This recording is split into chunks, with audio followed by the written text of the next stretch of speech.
ቴዲ የነገራቸውን ነገር ቤሉልና ኑኑ መቀበል አቅቷቸዋል። እንግዲህ በክፍል 119 ቴዲ ቤት ሂደው ነበረ ቤሉልና መሲ እና ምንድን ነው ኤልሹ ያንተ ልጅ ናትኝ ሲሉትኝ ቴዲን በጣም ተደናግጦ ነበረ። ምክንያቱም እንዴት ኤልሹ የኔ ልጅ ትሆን ትችላለች ብሎ በጣም ደንግጦ ነበር። ከዚህ በፊትም እንግዲህ ሄለን ደብዳቤ አስቀምጧለት ነበር።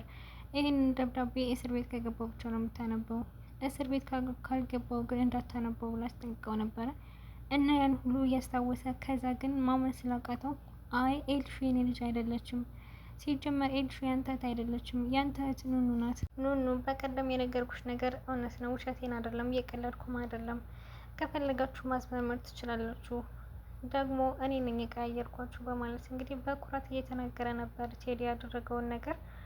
ቤሉልም መሲም እንግዲህ ሁላቸውም ደንግጠው እንዴት እንደዚህ ሊሆን ይችላል በማለት እየጠየቁት ነበረ። ቴዲ ግን ማመን ስላልፈለገ ነው እንጂ ኑኑ የራሱ ልጅ ናት። ምክንያቱም ይህን ነገር ሄለን ታውቃለች። መቀያየራቸው ነው እንጂ ማታውቀው እያረገዘች አርግዛት የነበረችው ልጅ የቴዲ ልጅ እንደሆነች በደንብ አድርጋ ታውቃለች። እና ይህን ሁሉ አመት እያወቀች ደግሞ ለቴዲ ምንም አላለችውም ነበረ። ከዚህ በፊት እንግዲህ አንቺ እንደሆንሽ የራስሽን ህይወት እየኖርሽ ነው፣ ስለዚህ እኔ እስከመቼ ድረስ ለአንቺ ታዛዥ ሁኜ እቀራለሁኝ? የራሴን ህይወት መመስረት እፈልጋለሁ፣ ፍቅረኛ አለኝ ብሎ እንግዲህ መሲን እንደ ፍቅረኛ አብሮ ሆኖ ነበረ።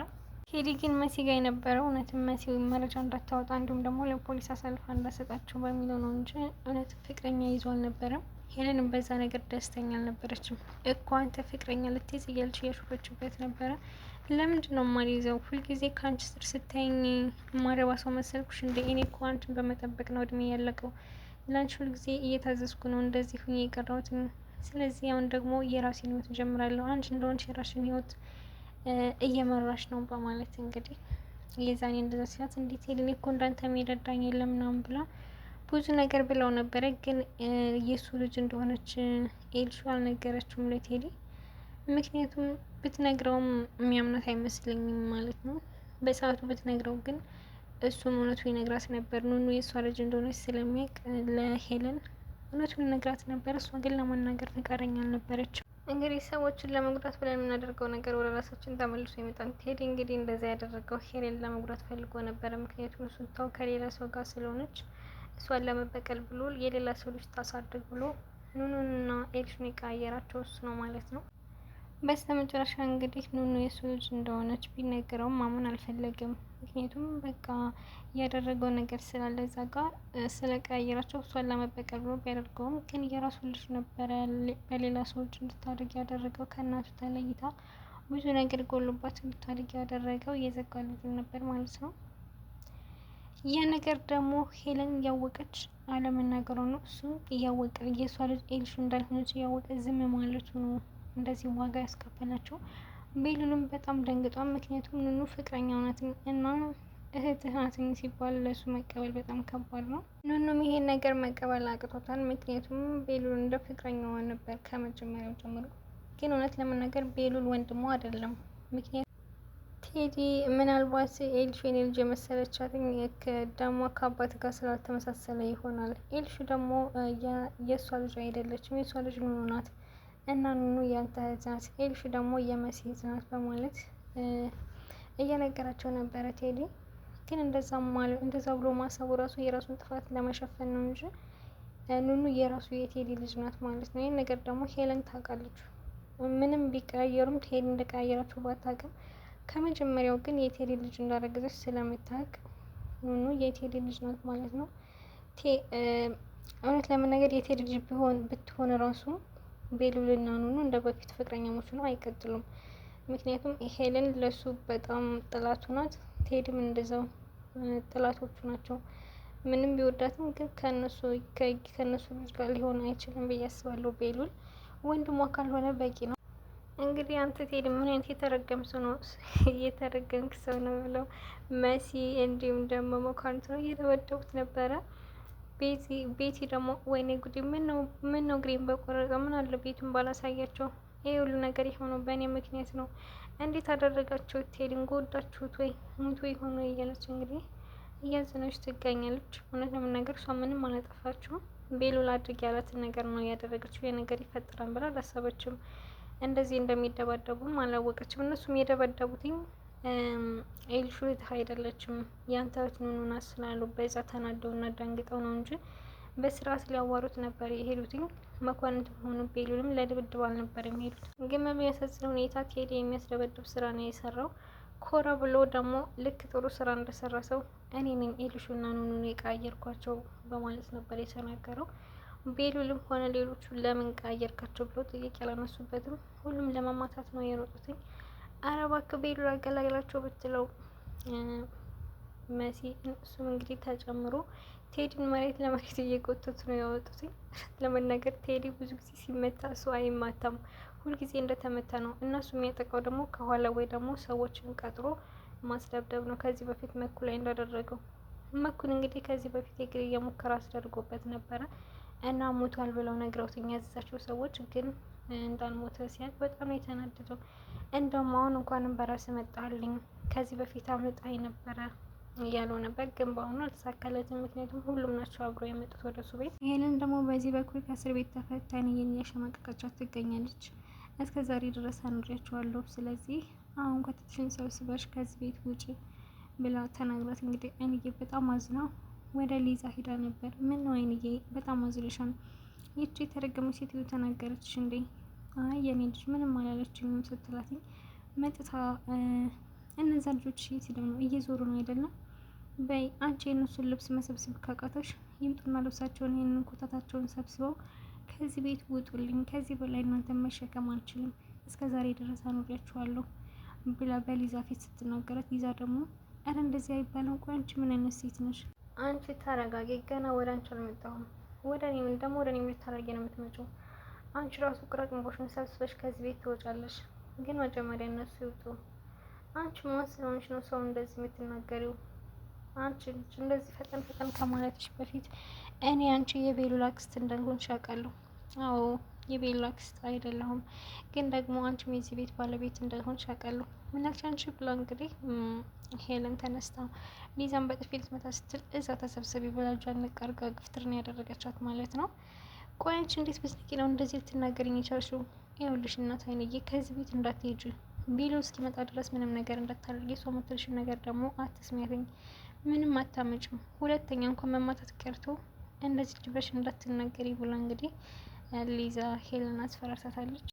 እንግዲህ አድባ ተቀምጣ ነበር ሄለን። ቤሉልን በመሀል በጣም ተናዶ ነበር የመጣው። እዛ ቴዲ ጋር ተጣልተው ስለነበረ ሄለን አላየትም። ሄለን ሶፋ ላይ ተቀምጣ ነበር፣ ግን በጣም ተናዶ ስለነበር አላስተዋላትም። እና ዞር ሲል እንዴ አንቺ መጣሽ እንዴ ምናምን ብሎ ሊመታት ሁሉ እየተገለገለ ነበር። ግን ሄለን ተነስታ ቶሎ ብላ ወደ ክፍል ነው የሄደችው።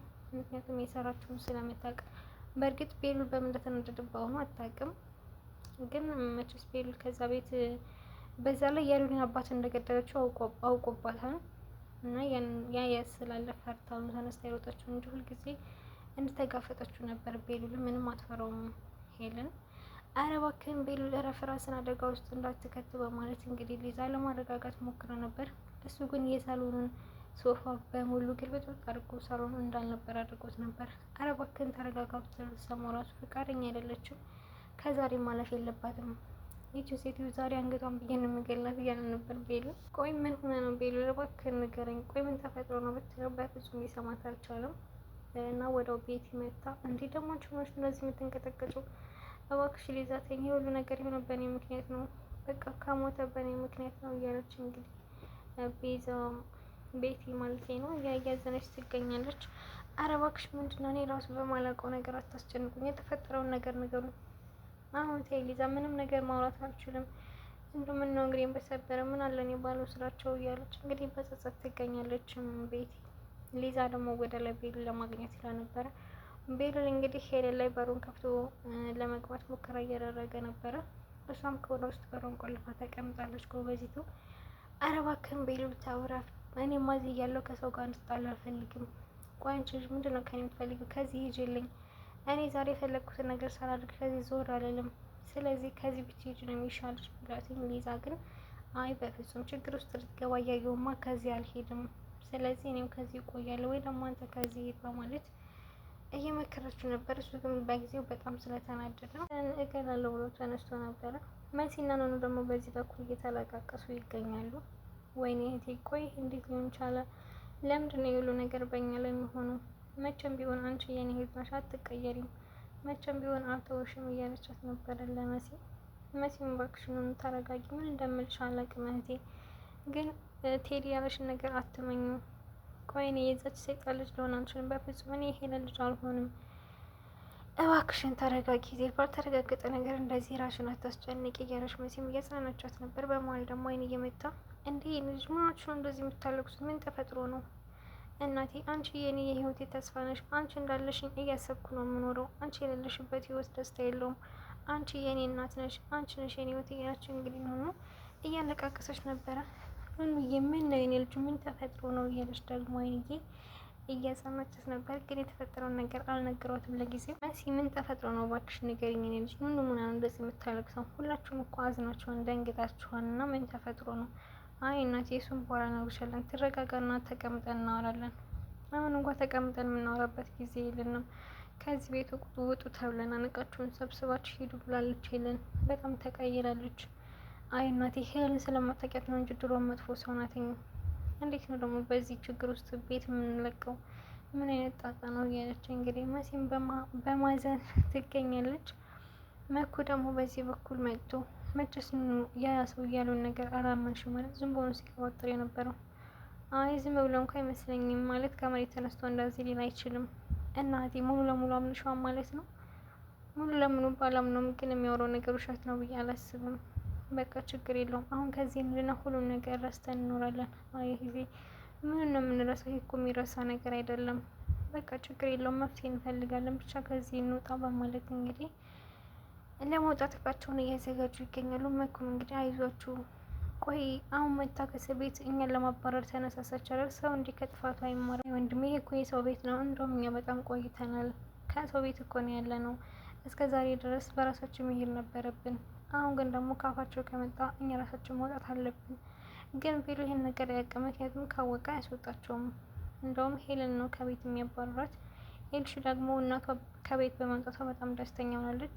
ከዚህ በፊት ከመፈታቷ በፊት ማለት ነው። እኔ ከቤት አልመጣም ለጊዜው ሆቴል ነው የምሆነው ስትላት፣ እንዴ እናቴ ለምንድን ነው ሆቴል የምትሄጂው? ቆይ አንቺ ምንድን ነው የደበቅሽው ነገር? በምንስ ምክንያት ነው የታሰርሽው? እባክሽ ኤልሹ አትጨናቂ፣ በምን ምክንያት እንደታሰርኩ ልነግርሽ አልችልም። እና ደግሞ ሆቴል ነው የምሆነው የምልሽን ነገር ደግሞ ስሜ። አንቺ ሲጀምር መቼም ከኔ ጋር አትሆኝም፣ እንደፈለግሽኝ ብላ ታስቴር ስትል በዛ ምክንያት ነው ሄለን ለኤልሹ ብላ ነው ወደ ቤት የመጣችው እንጂ ከመጀመሪያውም ወደ ቤት የመምጣት ፍቃደኛ አልነበረችም ከቤት ለመምጣት። ግን ለኤልሹ ስትል ወደ ቤቷ ተመልሳለች። አይኗን በጨው አጥባ ማለት ነው። ኤልሹ እስካሁን ድረስ ስለ ሄለን ምንም ያወቀችው ነገር የለም። የቤሉልን አባት የገዳዮች ሄለን እንደሆነች እንዲሁም ህጻናትን እንደምታዘዋውሩ ምንም ነገር አልነገራትም ቤሉል። ምክንያቱም እህቴ ናት ብሎ ስለሚያስብ በዛ ላይ ትጎዳለች ብሎ አዝኖላት ምንም አይነት ነገር አልነገራትም። ኤልሹ ራሱ ይህን ነገር ስትሰማ በእናቷ በጣም ነው የምታዝንባት። እሷም እስካሁን ድረስ ምንም አይነት ነገር አልነገረቻትም። ሄለንም የታሰርኩበት ምክንያት ላንቺ ምን ያደርግልሻል ያለቻት። እንዴ ለምን ያደርግልኝም ንገሪኝ፣ ልነግርሽ አልችልም ኤልሹ፣ እንግዲህ አታስጨንቂኝ፣ ገና መምጣት እኮ ነው ብላ ነው የመለሰችላት። እንግዲህ እንግዳው በክፍል 120 ይሄን ይመስላል። በክፍል 121 እስከምንገናኝ ቻል ሰንብቱ።